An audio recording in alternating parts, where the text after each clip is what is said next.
Hello' guys, এয়া হৈছে 7 জুলাইৰ ভিডিঅ'। এখেতৰ বাৰ্থডে আছিল, সেইবুলি সৰু কেক এটা আনিলোঁ।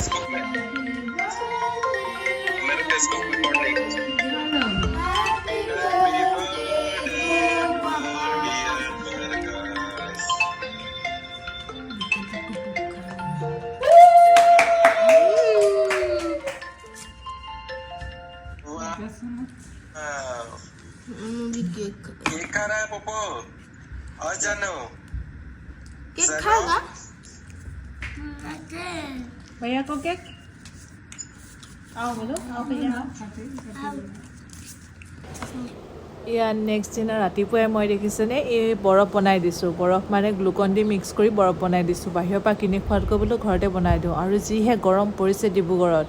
আৰু এইফালে ৰাতিপুৱা ব্ৰেকফাষ্টটো বনাই হৈ গ'ল। বাই বনালে ৰুটি আৰু লগতে বুট দাইল বনাইছে। এইকেইদিন একদম ৰাতিপুৱা সদায় ৰুটিয়ে খোৱা হৈছে। আৰু এইফালে আকৌ দুপৰীয়া সময়ত এয়া আম কাটি দিছে, গোটেই তিনিটাই খাইছে। আমি অকণমান বজাৰলৈ ওলাই আহিছোঁ এটা কামত। মাৰ ভাগৰ কিবা কিবি কিনিবলৈ আছিলে, কাটা চাটা সেইবিলাক কিনিবলৈ ওলাই আহিলোঁ। লগতে চিকেনো কিনি লৈ গ'লোঁ। আৰু এয়া চিকেন পোলাই খালোঁ দুপৰীয়া। আৰু এয়া গধূলি মানে আবেলি সময়ত আৰু দেখিছেনে ইহঁতি গোটেই বৰফকেইটা বনাই দিছিলোঁ যে তাকে খাইছে। আৰু এয়া গধূলি সময়ত বায়ে বনাই দিলে পকৰী আৰু অকণমান চাটনি বনাই দিছে।